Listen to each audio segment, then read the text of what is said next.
This from Gary Clyde Hufbauer. He is a former Deputy Assistant Secretary for Trade and Investment Policy at the US Treasury. He joins us live from Washington, D.C. Gary, thanks for talking to us. Look, I just want to get your reaction to the stock markets very quickly. Asian markets looking like they're ratcheting up a little bit. Scott Bessent, the US Treasury Secretary, has said that he was surprised by the market reaction. Have you been surprised by the market reaction? No, we haven't seen tariffs like this in our lifetime.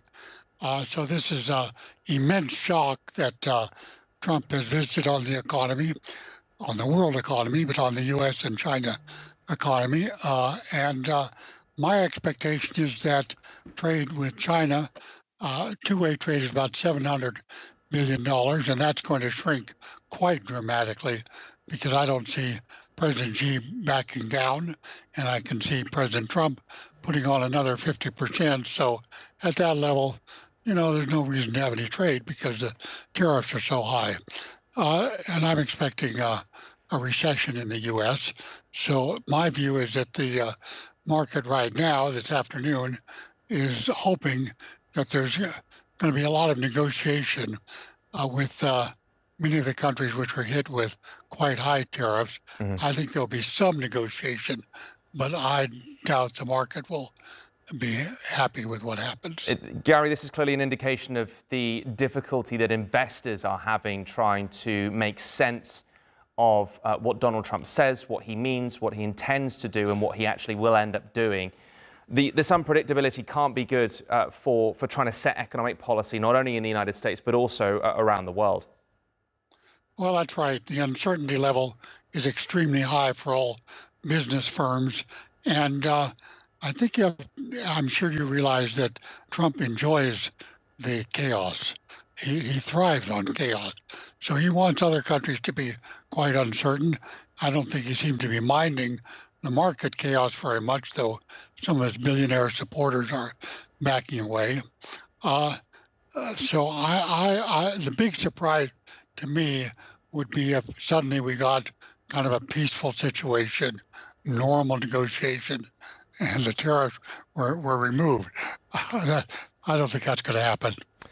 Gary, look, I know it's speculative, but in terms of what Trump's goals may ultimately be, there in itself seems to be a lot of confusion. We've heard him talk about surpluses and deficits with specifically, for instance, the Chinese. But then today he was talking about potentially dropping tariffs on Israel as a result of the Israelis eliminating their trade deficit. So where do you think he really stands when it comes to what he is ultimately trying to use these tariffs in order to gain? Well, the universal 10% baseline tariff, which is on all countries, I think he sees that as a revenue source.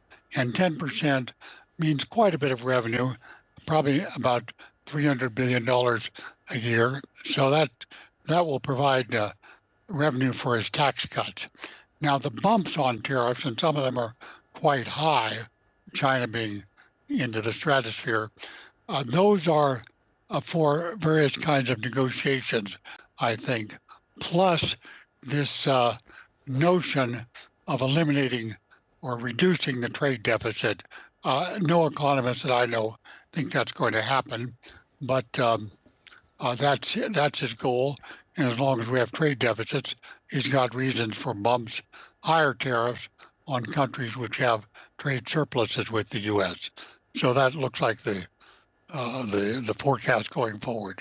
Gary, I mentioned South Korea just a moment ago. South Korea's trade minister said just in the last hour or so that the government has been considering packages of measures that will help them increase their U.S. imports ahead of a visit to Washington to negotiate. Do you anticipate any significant shifts in the economic policies of some of these countries that have been hit by tariffs outside of China to really shift the needle?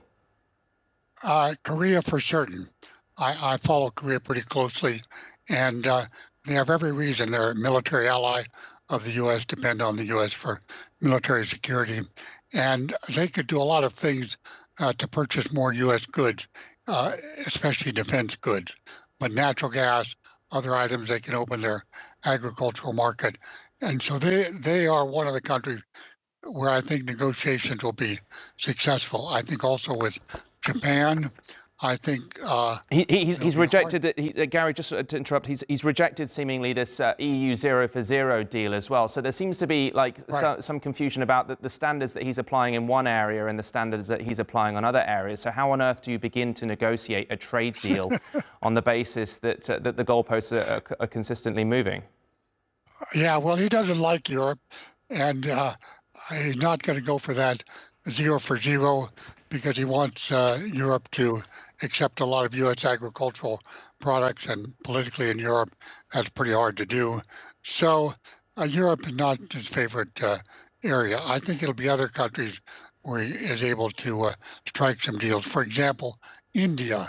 Now, India's tariffs are very high, and they're very restrictive, but they can do a lot to accommodate the U.S., and I think India will do a lot to accommodate the U.S.